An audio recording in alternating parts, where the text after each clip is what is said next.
Hello everyone. In the first lecture we saw that there is a link to install Rust. We saw this.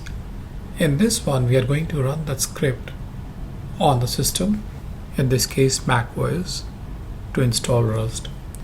Rust is already installed on my system, but we will run the script again so you can see exactly what happens when you install Rust.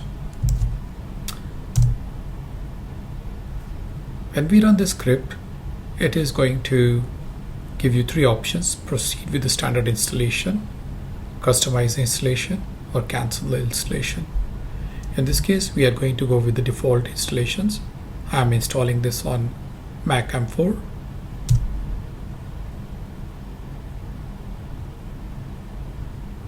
And it is going to install various tools for the Rust programming language. So as we can see, it has installed the Rust SRC, the cargo tool, Clippy, Rust docs, Rust std, Rust C, which is a compiler, Rust fmt, and they have been installed.